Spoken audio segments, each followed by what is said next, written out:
നിങ്ങളുടെ ഇഷ്ട പരമ്പരകളുടെ മുഴുവൻ എപ്പിസോഡുകളും ടെലികാസ്റ്റിന് ശേഷം എക്സ്ക്ലൂസീവായി സൺ നെക്സ്റ്റ് ആപ്പിലൂടെ കാണൂ. ഇന്ത്യൻ ഉപഭോക്താക്കൾക്ക് മാത്രം സൗജന്യം. മോനെപ്പോ വന്നു? വന്നേള്ളൂ ആന്റി.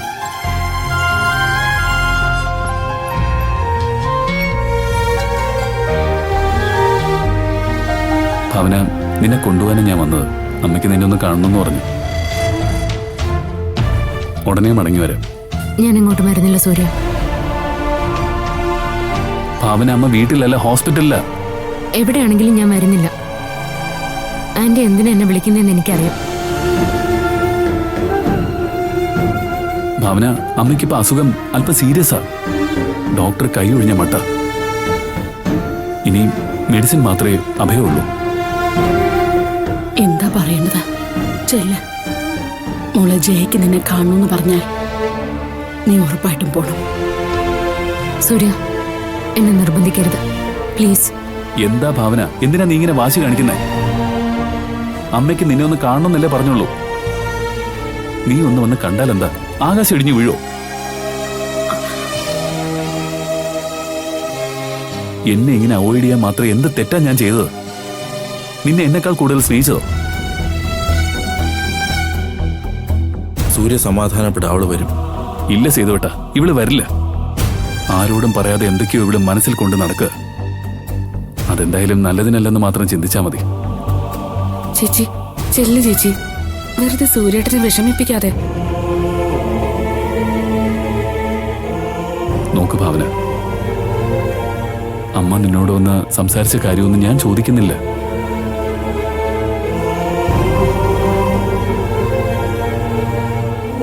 മരണത്തെ മുഖാമുഖം കണ്ട അമ്മ ഇപ്പൊ ഓരോ ദിവസവും കഴിച്ചു കൂട്ടുന്നത് അത് നീ മറക്കരുത്. ചേച്ചി പോ ചേച്ചി. എന്തിനു വേണ്ടിട്ടാണെങ്കിലും സുഖമില്ലാത്തൊരാളല്ലേ കാണണമെന്ന് പറയുന്നേ. മക്കളെ, ദേ, നിങ്ങൾ തമ്മിലുള്ള പ്രശ്നമൊന്നും ഇവിടെ നോക്കണ്ട. മോള് ചെല്ല. എനിക്ക് യാതൊരു പ്രശ്നമില്ല ആന്റി. ഇതൊക്കെ ഭാവനയുടെ മാത്രം തീരുമാനങ്ങളാണ്. ഭാവന, മറ്റു വിഷയങ്ങൾ സംസാരിച്ച് നിൽക്കാൻ എനിക്ക് സമയമില്ല. മായേച്ചി, പുറത്ത് ഞാൻ കാറിലുണ്ടാവും. ഭാവന, 15 മിനിറ്റ് ഞാൻ കാറിലുണ്ടാവും. അതിനുള്ളിൽ നീ വരുന്നെങ്കിൽ വാ.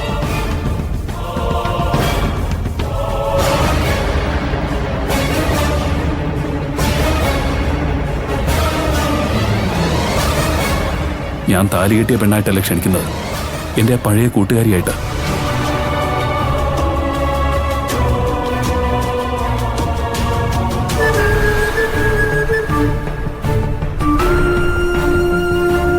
മായ,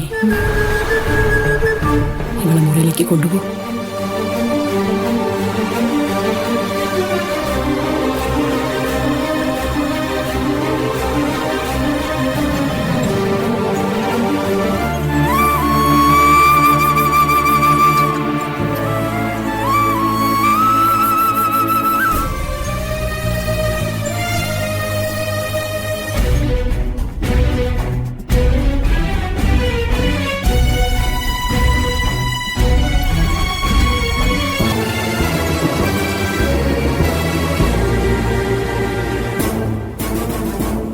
ആന്റി,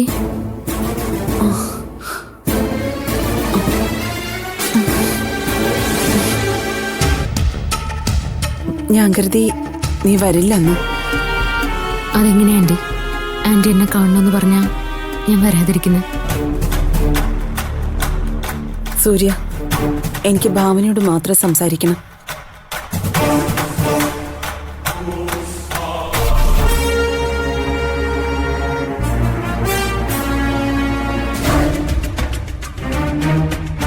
അവൻ നിന്നോട് എന്തെങ്കിലും പറഞ്ഞു? ഇല്ല ആന്റി. എന്താ? ഞാൻ അവനോട് ദേഷ്യപ്പെട്ടപ്പോഴാ നിന്നെ അവൻ കൊണ്ടുവന്നത്. എനിക്ക് വയ്യ മോളെ, ഈ ജീവിതം തന്നെ മടുത്തു. ആന്റി എന്തിനാ ഇങ്ങനെയൊക്കെ ചിന്തിക്കുന്നത്? മനുഷ്യരാകുമ്പോ അസുഖങ്ങൾ വരും പോവും. ഇപ്പൊ എന്റെ അവസ്ഥ തന്നെ കണ്ടില്ലേ? അതുപോലെ അല്ലല്ലോ ഈ ആന്റിയുടെ അവസ്ഥ. മരണം ഒരു നിഴൽ പോലെ എന്റെ കൂടെ ഇല്ലേ ആന്റി? അതേ മോളെ, അതിന്റെ ചില സൂചനകളൊക്കെ എനിക്ക് കിട്ടി. എന്നെ ചികിത്സിക്കുന്ന ഡോക്ടറിൽ പോലും ഞാൻ ആ വ്യത്യാസം കാണുന്നു. എനിക്കതിലൊന്നും ഒരു വിഷമമില്ല മോളെ. പക്ഷെ ഒരൊറ്റ കാര്യത്തിലേ എനിക്ക് വിഷമമുള്ളൂ. നിന്റെയും സൂര്യയുടെയും കല്യാണം ഇങ്ങനെ നീണ്ടു പോകുന്നതിൽ. എന്റെ കണ്ണടയും മുമ്പേ നിങ്ങളുടെ കല്യാണം കാണാനും ഒരു പേരക്കുഞ്ഞിനെ കാണാനും ഞാൻ ഒരുപാട് കൊതിച്ചു. പക്ഷെ ആ വിധി ഇനി എനിക്കുണ്ടാവുമെന്ന് തോന്നുന്നില്ല. മോക്കറിയൂ, സാധാരണ ഞാനിവിടെ ചെക്കപ്പിന് വന്നാൽ ഉടനെ ഡോക്ടർ പോവാൻ പറയുന്നതാ. പക്ഷെ ഇന്ന് ഞാൻ ഒബ്സർവേഷനില്ല. ഡോക്ടർ പറഞ്ഞാലേ പോകാൻ പറ്റുള്ളൂ എന്ന് ദേവേട്ടൻ പറഞ്ഞു. ഇനി അടുത്ത തവണ വരുമ്പോ ഞാൻ മിക്കവാറും ഇവിടുത്തെ സ്ഥിരം പേഷ്യന്റ് ആവും. അങ്ങനെയൊന്നും ഇല്ല ആന്റി. നമ്മുടെ ബോഡി ആവശ്യപ്പെടുന്നതേ ഡോക്ടർ നിർദ്ദേശിക്കൂ. ആന്റിക്ക് തന്നിട്ടുള്ള ഏതോ മെഡിസിന്റെ പവർ ഇത്ര സമയം നമ്മുടെ ബോഡിയിലുണ്ടാവും. അതെങ്ങനെ റിയാക്ട് ചെയ്യുമെന്ന് അറിയാനാ ഈ ഒബ്സർവേഷൻ. അറിയാം മോളെ, ഞാനും അത് തന്നെ പറഞ്ഞത്. ദിവസങ്ങൾ കഴിയും തോറും ചികിത്സാ രീതികളും മാറിക്കൊണ്ടിരിക്കും. ആ, ഇനിയും ഞാൻ ഈ കാര്യങ്ങൾ പറഞ്ഞുകൊണ്ടിരുന്ന അതിനെ നേരം ഉണ്ടാവും. ഞാൻ എന്തിനാ മോളെ കാണണമെന്ന് പറഞ്ഞെന്നറിയൂ? ഇല്ല ആന്റി, സൂര്യനോട് വേറൊന്നും പറഞ്ഞില്ല. അതിന് സൂര്യയോട് ഞാനൊന്നും പറഞ്ഞില്ലല്ലോ. മോളെ, വളച്ചുകിട്ടില്ലാതെ ഞാൻ കാര്യം പറയാം. നമ്മൾ തീരുമാനിച്ച മുഹൂർത്തത്തിൽ തന്നെ നിന്റെ സൂര്യയുടെയും കല്യാണം നടക്കണം. ഇത് ഞാൻ വളരെ സീരിയസ് ആയിട്ട് തന്നെ പറയുന്നത്. ചോദിച്ചിട്ട് തന്നില്ലെങ്കിൽ പിടിച്ചു വാങ്ങണമെന്ന് പറയാറില്ലേ? ഇനി ഞാൻ അതാ ചെയ്യാൻ പോകുന്നു. നിങ്ങളുടെ കല്യാണവും ഞാൻ നടത്തും. നിങ്ങളുടെ കുഞ്ഞിനെ ഞാൻ ലാളിക്കുകയും ചെയ്യും. എന്നിട്ടേ ഞാൻ ഈ ലോകം വിട്ടു പോവും. ഇനി ഞാൻ അതിനു വേണ്ടിയുള്ള കാര്യങ്ങളുമായി മുന്നോട്ട് പോവാൻ പോവാ. മോക്കോ സൂര്യക്കോ എന്തെങ്കിലും അഭിപ്രായം ഉണ്ടെങ്കിൽ പറയണം. ആന്റി, എനിക്ക് പറയാനുള്ളതെല്ലാം ആന്റി വീട്ടിൽ വന്നപ്പോൾ ഞാൻ ആന്റിയോട് പറഞ്ഞതല്ലേ. ആന്റി കരുതും പോലെ പെട്ടെന്നൊന്നും ഒരു ദാമ്പത്യ ജീവിതത്തിലേക്ക് പോകാൻ എനിക്കാവില്ല. ഒരു കുഞ്ഞിന് ജന്മം നൽകാനും എനിക്കാവില്ല. അപ്പൊ പിന്നെ എന്റെ മോന്റെ ഭാവി, ഈ ആന്റിയുടെ ജീവിതം, ഇതിലൊന്നും നിനക്ക് ഉത്തരവാദിത്വം ഇല്ലേ? ഒരിക്കലും നിങ്ങൾ ഒന്നും ആവരുതെന്ന് ആഗ്രഹിച്ച് എന്തൊക്കെയോ കാട്ടിക്കൂട്ടിയ ഒരു മഹാപാപിയാ ഞാൻ. അതുകൊണ്ടാവും ദൈവം ഇപ്പോഴെനിക്ക് ഇങ്ങനെ ഒരു ശിക്ഷ തന്നത്. അങ്ങനെയൊന്നും പറയല്ല ആന്റി. ആന്റിക്ക് ഒരു പ്രശ്നവും വരില്ല. ഞാൻ പോയാലും ആന്റി ഇവിടെ തന്നെ ഉണ്ടാവും.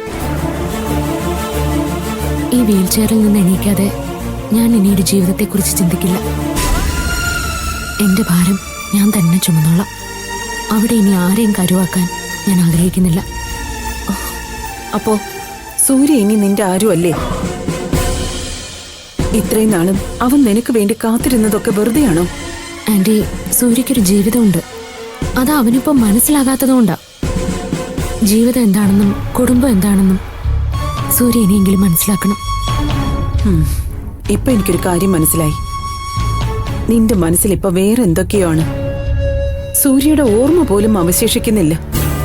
ഒരിക്കലും ഇല്ല ആന്റി. സൂര്യയുടെ ഓർമ്മകൾ എന്നിൽ നിന്നും പോകണമെങ്കിൽ ഞാൻ മരിച്ച് മണ്ണടിയണം. അല്ലാതെ സൂര്യ മറക്കാൻ ഈ ജന്മം എനിക്കാവില്ല. നിനക്ക് മറുപടിയില്ലേ? സൂര്യ എന്നും എന്റെ ഓർമ്മയിലുണ്ടാവും ആന്റി.